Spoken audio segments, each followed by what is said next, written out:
pargana ko arangge pargana arang chere nyel tabun pe ajum tabun pe tehina khobor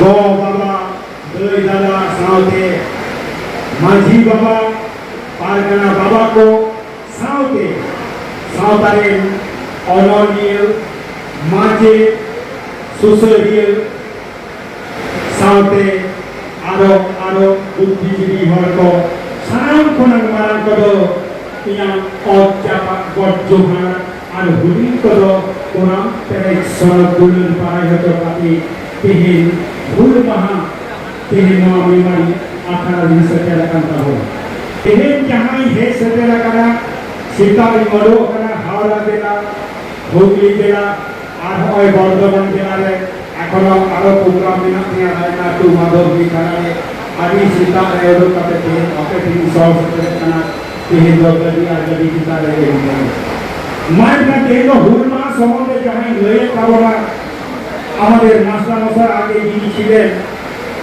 অতি সুন্দরভাবে আমাদের বলে দিয়ে গেছেন হুলমা কি এবং হুল দিবসটা কি সেই সিধু কানুর কথা এখানে আমি আর বিশেষ কিছু বলছি না আমি আজকে বলতে চাই আমাদের এই ভুল ভারতের প্রথম স্বাধীনতা ভুল করেছিলেন এই স্বাধীনতার জন্য লড়াই করেছিলেন সেই সিধু কানু চাঁদ ভৈরব ফুলো ঝানো এরাই প্রথম আমাদের এই ভারতবর্ষকে স্বাধীন করার জন্য তিলকা মাঝি থেকে ওই সিধু কানু থেকে তারা এই স্বপ্ন দেখিয়েছিল এই ভারতবর্ষকে যদি স্বাধীন করতে হয় এই ভারতবর্ষকে দুশ্মন থেকে রক্ষা করতে হয় এই ভারতবর্ষকে যোদ্ধার জমিদার থেকে রক্ষা করতে হয় তাহলে আমাদেরকে লড়াই করতে হবে এই লড়াই ছাড়া পথ নেই তার সেই বীজটা বপন করে গিয়েছিলেন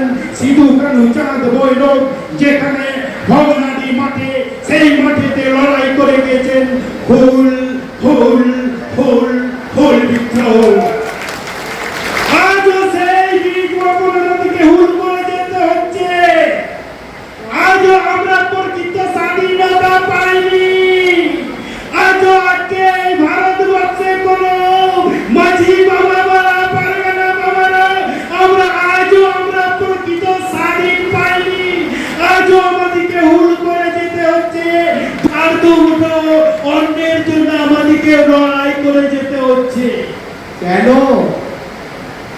সেই ইংরেজরা শোষণের বীজপুর এখানে রোপণ করে গেছিলেন সেই ইংরেজদের শোষণ আজও অব্যাহত আছে তাদের সেই বীজ আমরা এখনো তুলতে পারিনি তাই আজকে প্রথমে যখন আমাদের এই ভারতবর্ষে আমরা যখন আদিম অধিবাসী ছিলাম আমরা প্রকৃত আদিম অধিবাসী তখন ভারতের সংবিধান রচিত হয়নি তখন ভারতের সংবিধান তৈরি হয়নি তখন আমাদের একমাত্র সংবিধান ছিল অলিখিত সেই সংবিধান হচ্ছে মাঝিয়ারি আর পারগানারি আর এই সিস্টেমের মধ্যে দিয়ে আজকে আমরাও আজীবন আমরা চলছি আর এখনো চলেছি আর এখনো চলবো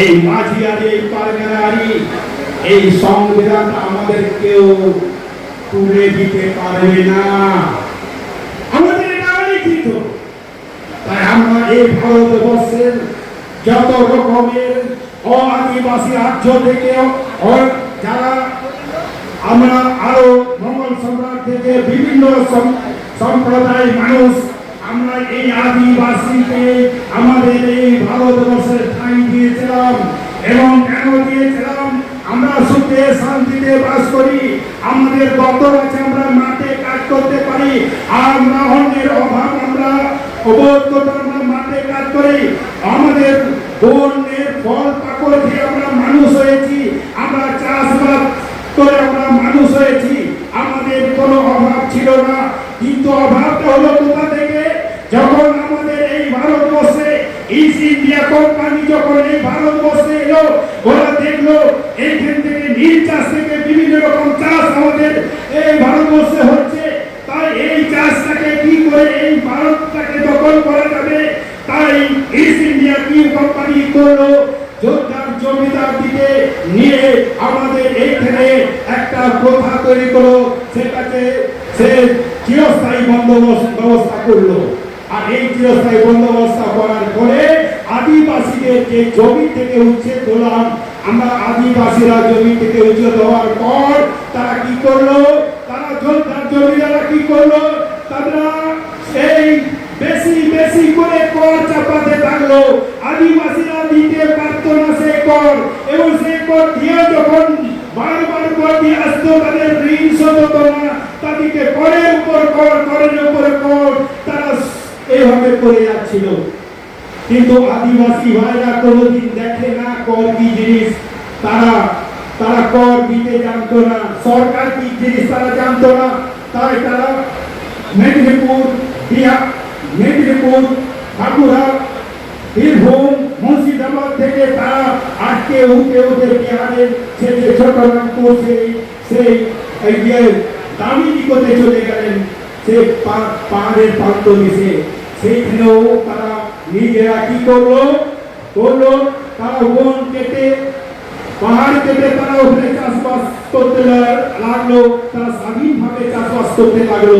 কিন্তু সেইখানেও ইংরেজরা তাদেরকে রেহাই দেয়নি, সেখানেও গিয়েও ইংরেজরা তাদের উপর অত্যাচার করলো কর না দেওয়ার জন্য। এর আগে মাস্টারমশাই বলে গেছেন, দু রকমের বাচ্চারা ছেড়া কিনারাম বেচারাম, এই কারণটা আপনারা জানেন, আমি ওদিকে যাচ্ছি না। তাদের উপর আরো ওখানেও কিন্তু যে শোষণ করতে আরম্ভ করলো, তখন ওরা মানতে চাইনি। আমাদের সিধু কানু চাঁদ ভৈরব, তারা মাঝি বাবারা ছিল, তারা পারগানা বাবারা ছিল, তারা বললো কি করে আমাদের এই শোষণ থেকে মুক্তি পাবো, আর কোথায় যাবো, আমরা তো যে বিভিন্ন জেলা থেকে যে আমরা কোনটা হয়েছি, তারা এই পাহাড়ের পর্বত থেকে আমরা কোথায় যাবো, কোথায় আমরা থাকবো, আর আমাদের পালাবার পথ নেই। তাই প্রত্যেকটা মাঝি বাবা, সিধু কানু মাঝি বাবা, পারগানা বাবারা, তারা প্রত্যেকটা গ্রামে হুল সার্জমি দিয়ে তারা রোপণ করে হুল দিবস তারা লড়াইয়ের জন্য জারি করলো। এই আমাদেরকে হুল করতে হবে। এই হুল করার জন্য মাঝি বাবারা এক কাট্টা হইল। কোথায় এক কাট্টা হয়েছিল?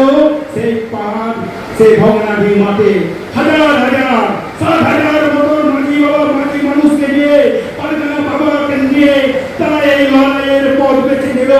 ইংরেজ থেকে তাড়াতে হবে, নাহলে আমাদের মা বোন ইজ্জত এখান থেকে আমরা রক্ষা করতে পারবো না। তাই সেই মাঝি বাবারা 3টে বিষয়ে তারা লড়াই করে জোর দিয়েছিল। সেই 3টে বিষয়টা কি? 3টে বিষয়ে মাঝি বাবা পারগানা লড়াই করেছে। আমাদের মায়েদের সম্মান রক্ষা করতে হবে, মান, ইজ্জত আর এই সম্মান। এই মান, ইজ্জত, এই সম্মান, এই 3টে যদি আমরা রক্ষা করতে না পারি, তাহলে আমাদের এই ভারতে বেঁচে থাকার আমাদের লাভ নেই। তাই মন জীবনে তারা লড়াই করলো সেই ইংরেজদের বিরুদ্ধে। ইংরেজদের বিরুদ্ধে লড়াই, সেই তীর নিয়ে লড়াই। তীর চলছে একদিকে, আরেকদিকে গুলির বারুদ চলছে। তীর আর গুলির মধ্যে লড়াই রক্তাক্ত হয়ে গেল সেই ভগ্নাদি, সেই ছেড়ে শেষ পর্যন্ত ইংরেজরা হাত পিছু হতে শুরু করলো, বাধ্য হলো, তারা আর লড়াই করবে না। কি করে তাদেরকে দমন করা যাবে, করতে পারলো না।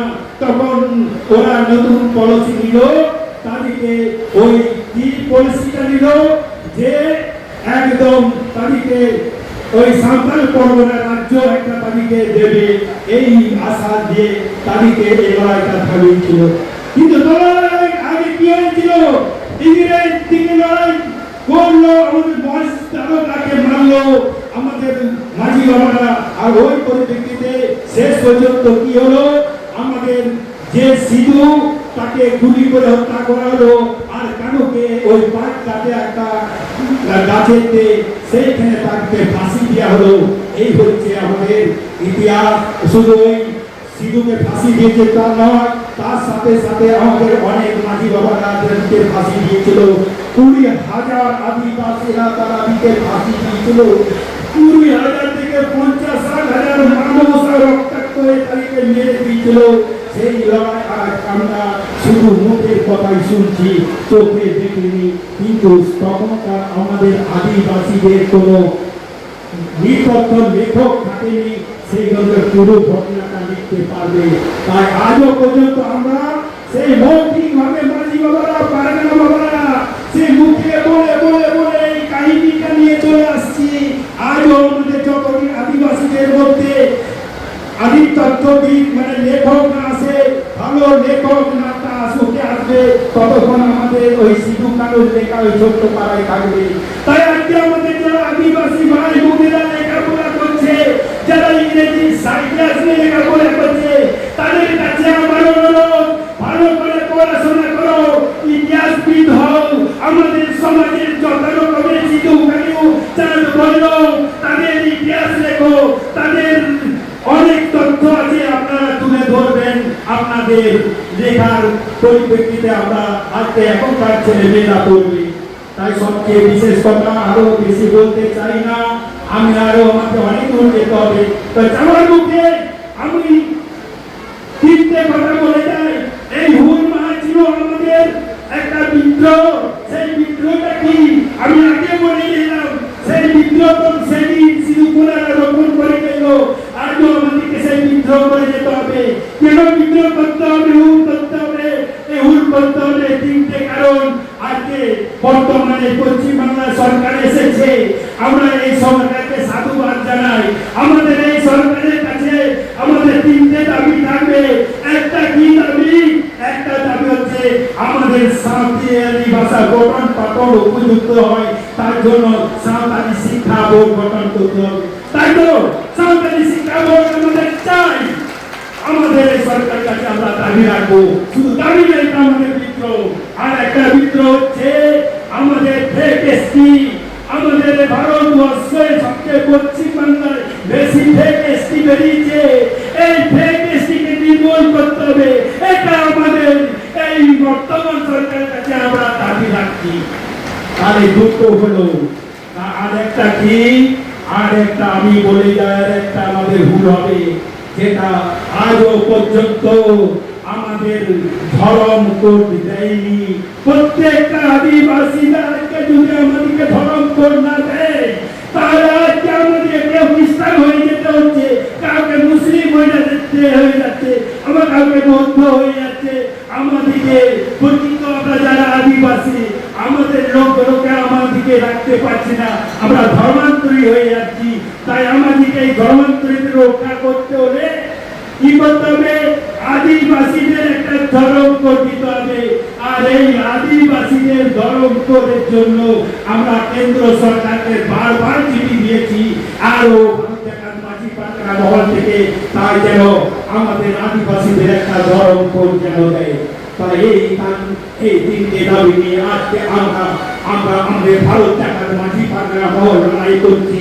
আর আজকে এই ভারত জাকাত মাঝি পাটরা মহল হুল দিবস শুধু এই পালিত হচ্ছে না, আজকে প্রতিটা জেলায়, প্রতিটা রাজ্যে, প্রতিটা আমাদের কিছু কিছু বাইরে দেশেও হচ্ছে।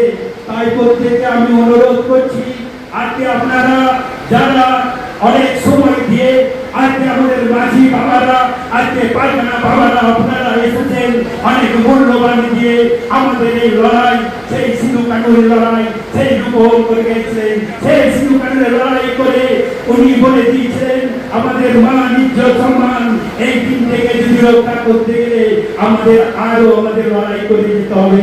তাই আজকে যারা এসেছেন তারা প্রকৃত লড়াই করার জন্য এই মাটিতে এসেছেন। যারা লড়াই করছেন আজকে প্রকৃত স্বাধীনতার জন্য এখানে এসেছেন।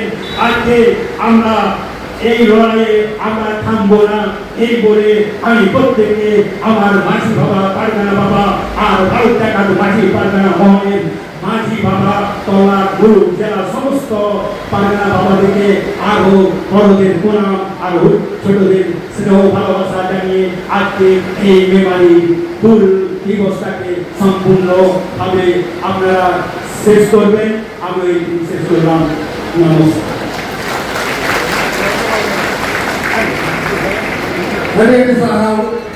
অসংখ্য ধন্যবাদ। मा आरंग इंजा आरंग पारगना को आरंगे पारगना आरंग चरण नोडेगी मुचत कदा सनम को गए जोहार।